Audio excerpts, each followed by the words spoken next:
ఈ పాడ్కాస్ట్ నచ్చితే లైక్ చేయండి, షేర్ చేయండి, సబ్స్క్రైబ్ చేయండి, ఫాలో అవ్వండి. హలో పిల్లలు, మీ అందరికీ జంగల్ బుక్ కథ తెలుసు కదా? మోగ్లీ, బగీరా, షేర్ ఖాన్, ఇలా రకరకాల జంతువులు అన్నీ కూడా మనిషి అయినటువంటి మోగ్లీతో ఎలా ఫ్రెండ్షిప్ చేశాయి, మోగ్లీ అసలుకి ఎలా తప్పిపోయి అడవిలోకి వచ్చాడు అనే కథను మనం జంగల్ బుక్ ద్వారా వింటూ ఉంటాం. ఇదే కథను చాలా ఏళ్ళ క్రితం చందమామ పుస్తకం లోపల ఈ కథ వచ్చింది. దాని పేరు అరణ్య పురాణం.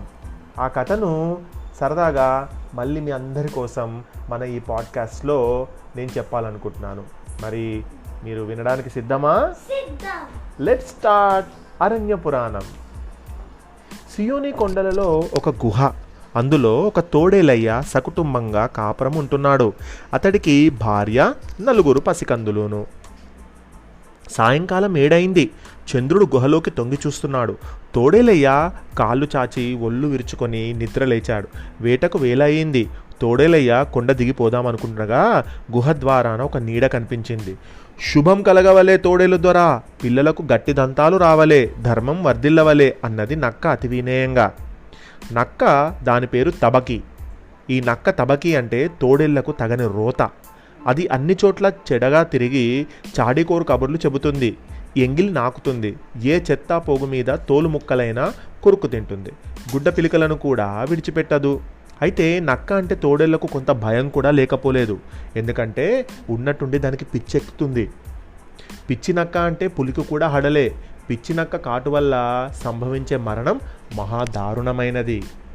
లోపలికి వచ్చి చూసుకో, కావలిస్తే తిండి ఏమీ లేదు అన్నది తోడేలు నక్కతో. తమకు లేకపోవచ్చు, నా బోటివాడికి ఎంత కావాలి, ఎండు ఎముకైనా చాలు అంటూ నక్క గుహలోపల పడి ఉన్నటువంటి ఒక ఎముక మీద మాంసాన్ని గీరుకు తింటూ, ఆహా ఎంత చక్కని భోజనం, ఎంత చక్కని పిల్లలు, చెంపకు చారడేసి కళ్ళు అన్నట్టు షేర్ ఖాన్ గారు, అంటే అదే మన పెద్ద ఆయన, మన ప్రాంతాలకి వేటాడడానికి వచ్చారు.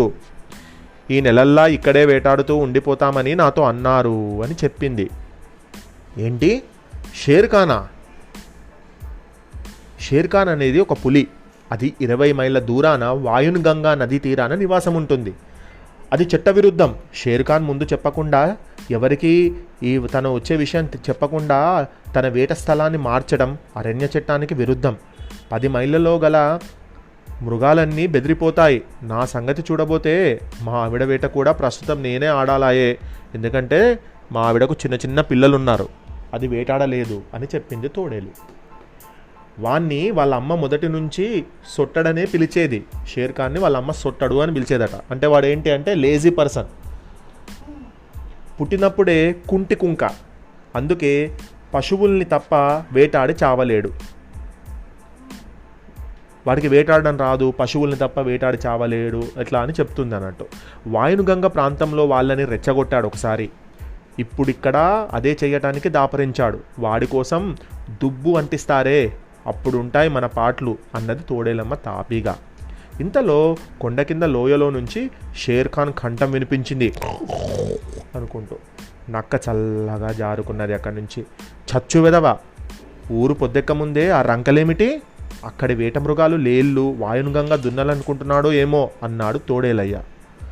వాడు వేటాడుతున్నది లేడీ కాదు, దున్నా కాదు, మనిషి అన్నది తోడేలమ్మ. చీచీ, మనిషిని వేటాడే బదులు కప్పల్ని చేపల్ని తిని కడుపు నింపుకోరాదు అన్నాడు తోడేలయ్య నిరసనగా. ఎంత మాత్రమూ దాటరాని అరణ్యపు కట్టుబాట్లలో ఒకటి ఏమిటంటే వీర మృగాలు మనిషిని వేటాడరాదు అన్నది వాళ్ళ నియమం. దీనికి బలమైన కారణం లేకపోలేదు. అవి మనిషిని వేటాడడం ఆరంభించినట్టయితే మనుషులు ఏం చేస్తారు, ఊరుకుంటారా?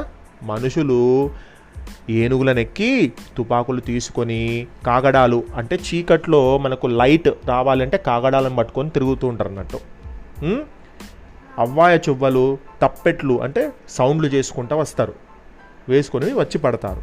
అది అరణ్యానికి అంతటికీ ఉపద్రవం, అంటే ఎంతో ఇబ్బంది జరుగుతుంది. అయితే మృగాలు తమలో తాము చెప్పుకునే కారణం వేరే ఉన్నది. ఏంటట అంటే అన్ని జంతువులలోకి మనిషి దుర్బలుడు, బలం లేనివాడు, అసహాయుడు, అతడి జోలికి పోవటం శూర లక్షణం కాదు. పైపెచ్చు మనిషిని తినే జంతువులకు ఒళ్ళు వాస్తుంది, దంతాలు ఊడిపోతాయి. పులి అరుపు బొబ్బగా పరిగణించింది. అది దూకింది, కానీ మరుక్షణమే దాని రోదన అది ఏడ్చింది. పులి ఒక్కసారి పైకి దునికిందట, ఒకటిసారి కింద పడి ఏడ్చిందట. అబ్బా అనుకుంటా. అయ్యో దానికి అందలేదు, ఏమిటో అది అన్నది తోడేలమ్మ. తోడేలయ్య బయటకు తొంగి చూశాడు. షేర్ఖాన్ పొదల మధ్యగా పడుస్తూ లేస్తూ ఏదో గొనుగుతున్నాడు. వెధవ, ఈ కలప కోసే వాళ్ళు మంటల్లోకి దూకి కాలు కాల్చుకున్నాడు.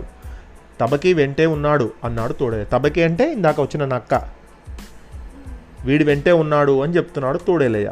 తోడేలమ్మ చెవిరెక్కించి కొద్దిసేపు విని, ఎవరో కొండ ఎక్కి వస్తున్నారు, జాగ్రత్త అన్నది మెల్లగా. పొదల్లో అలికిడయింది. తోడేలయ్య లంఘించడానికి సిద్ధంగా కూర్చున్నాడు.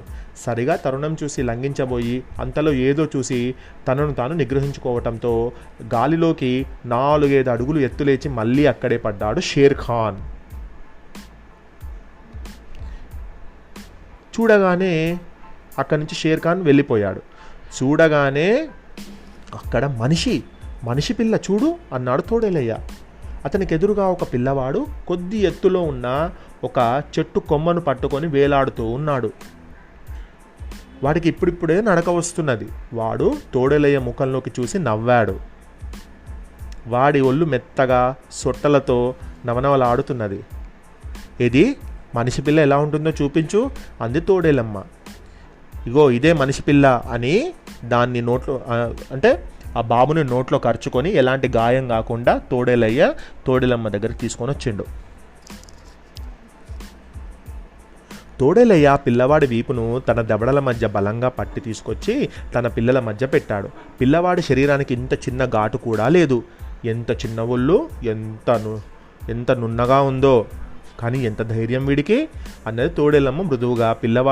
తోడేలు పిల్లల మధ్య వెచ్చగా చోటు చేసుకొని అవి ఏమి తింటే వాడు కూడా అదే తినసాగాడు. అది చూసి తోడేలమ్మ తెగ ముచ్చట పడిపోయింది. ఎప్పుడైనా తోడేళ్ళు తమ పిల్లలతో పాటు మనిషి పిల్లల్ని పెంచడం ఎప్పుడైనా చూసావా అని అడిగింది. ఎప్పుడో జరిగినట్టు వినటమే కానీ మనం అందులో మన కాలంలో ఎరగం. వాణ్ణి చూడు, వీడిపైన ఒంటిపైన ఒక్క వెంట్రుక కూడా లేదు. నేను కాలుతో అలా అన్నానంటే చస్తాడు, కానీ వాడికి భయం లేదు అన్నాడు తోడేలయ్య. నన్ను చూసి నవ్వుతున్నాడు కానీ నన్ను చూసి భయపడడం లేదు అని నవ్వాడు తోడేలయ్య. గుహద్వారాన వెన్నెల కాస్త పోయింది. ఆ ద్వారంలో షేర్ఖాన్ తలా భుజాలు ప్రత్యక్షమయ్యాయి. షేర్ఖాన్ వచ్చిండు అక్కడికి. దొరా అది ఈ లోపలికే వెళ్ళింది అని తబకి కీచు గొంతు వినిపించింది. దొరా అని షేర్ఖాన్తో అంటుంది. మనిషి కూనా నా వేటను నాకు ఇచ్చేయండి, దాని తల్లి తండ్రులు తప్పించుకుపోయారు అన్నాడు షేర్ఖాన్. అతడు కాలు కాలిపోయింది, ఎందుకంటే ఆ పిల్లవాడిని పట్టుకునే ప్రయత్నంలో అక్కడ ఒక మంటలో కాలు పెట్టాడు. వాడికి చాలా కోపంగా ఉన్నాడు షేర్ఖాన్. అయితే అతను ఆ ద్వారంలో నుండి గుహలోకి రాలేడు, ఎందుకంటే తోడేలయ్య గుహ చాలా చిన్నగా ఉంటుంది. ఇప్పటికే ద్వారంలో అతని తల భుజాలు నొక్కుంటూ ఉండాలి. తోడేళ్ళు స్వతంత్రులు, అంటే వాళ్ళు ఎవరికి భయపడరు, వాళ్ళు ఇష్టం వచ్చినట్టు వాళ్ళు ఉంటారన్నారు. తోడేళ్ళు పులులకు కూడా భయపడరు. వాళ్ళు ఎవరి మాట వింటారు? కేవలం వాళ్ళ లీడర్ మాట మాత్రమే వింటారు.